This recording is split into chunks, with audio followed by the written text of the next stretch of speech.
Well, my Army story is a phenomenal story, actually. Started off as an enlisted person, cannon crew member, 13 Bravo. And a couple of days I was crying in the field. I had just converted to Islam. And I was in the field crying, and I see off in the distance, I see a chaplain coming my way. And I said, God, if you have any mercy, please don't let the chaplain come my way. Well, it just so happened that would be my destination. That would be my purpose coming my way. The chaplain came and he ministered to me for about an hour. And he said, why don't you become a chaplain to help those people like yourself who are fighting against things that are not good for them. And it was like a light came on. It was like the heavens opened up. It was like nothing that I had ever experienced. I didn't immediately take that call, but 2 or 3 years later, after I got some education, then I became a chaplain. I was able to see that chaplain and talk to him. He's a retired lieutenant colonel now, and he's very proud of me. Well, quite honestly, as a young man, 23 years old, I had a wife and 2 kids. I had done some schooling, but I had gotten in trouble all of my life. So I needed to come to the Army to find a level of discipline. I needed to find a way to actually take care of my family and give us an immediate jump start on this thing that we call life. In field artillery, I found myself in a little trouble. I had 2 Article 15s and was being chaptered out of the Army. So it wasn't going too well for me. And a sergeant major who actually came and decided to be my mentor, he decided to take the project of young Shabazz and make me into a soldier. And that's why I joined. And that's why I'm still here, because of that sergeant major and his leadership.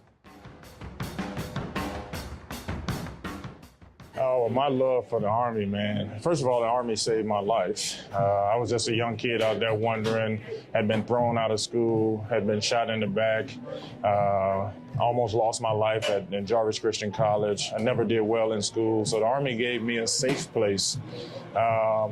Secondly, I saw the power of leadership and the power of an example. That sergeant major who changed my life made me realize that if I became a leader one day, that I would have an opportunity to speak into young people's lives and absolutely give them an opportunity to change their lives. And that's what I have been doing for the better part of 28 years, speaking in people's lives, changing their lives and their destinies.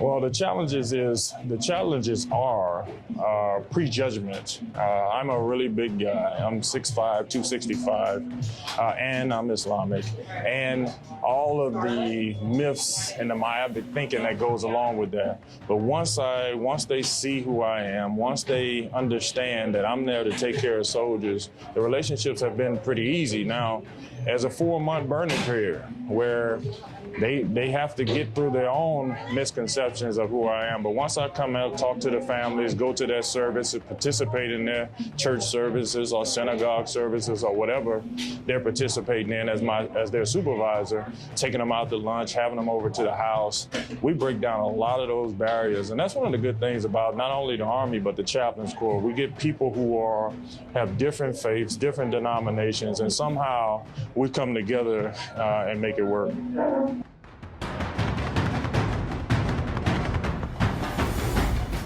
Yeah, I'll share with you two because I think they are very important.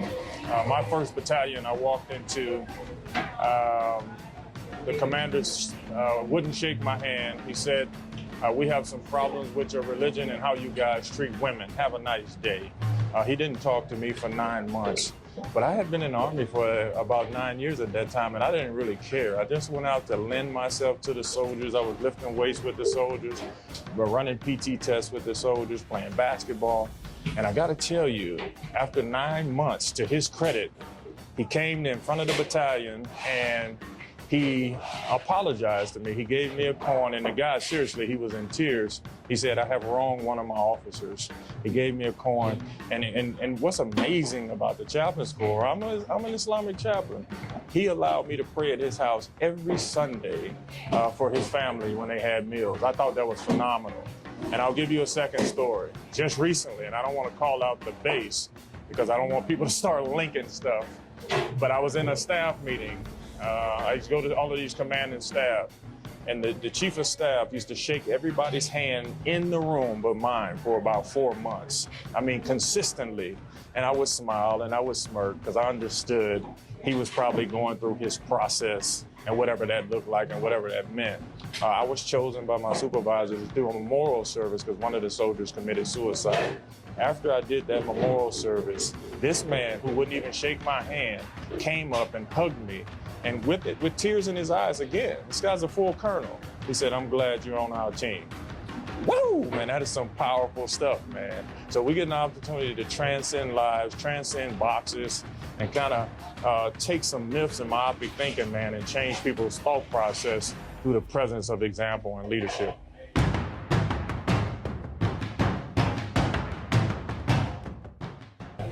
Yeah, we're doing some recruiting efforts for Islamic chaplains right now. And what I would tell them, as I would tell any human being, it is very important to be yourself, be authentic, be who you are. You can't get lost in other people's thoughts and perceptions of you. If you are authentic, if you are yourself, you can go on and do great things. I'm a living example of that. When people see you are authentic, they take you in, man, they love you, and they'll be some of your best friends in life. Woo! You gotta be fired up about that.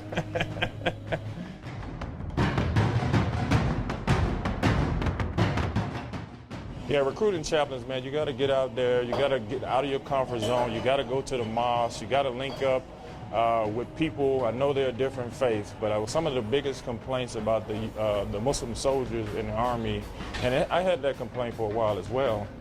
None of my supervisors for 18 years had came to my service.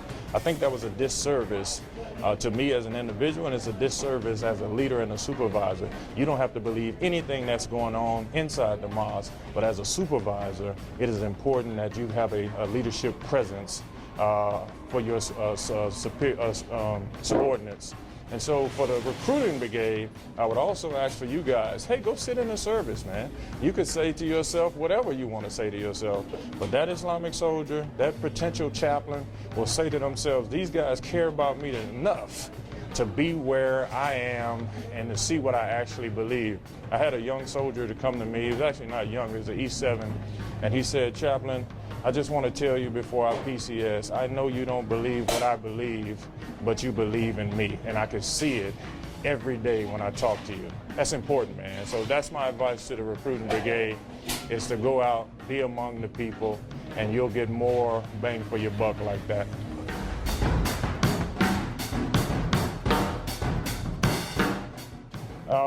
There's an old saying, until you change the way you look at things, the things that you look at will never change, okay? When you look at your path, your purpose, and your future, you have to say to yourself, I have to change my thinking, I have to change my environmental mindset.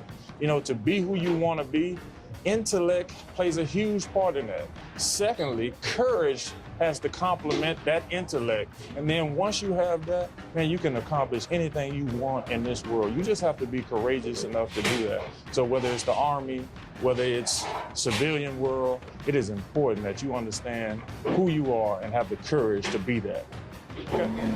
And my name is Chaplain Colonel Khalid Shabazz, Khallid Shabazz. The name Shabazz means an eagle that flies above all eagles. Woo! Had a great time. Thank you, man. I appreciate it. Take care. Peace.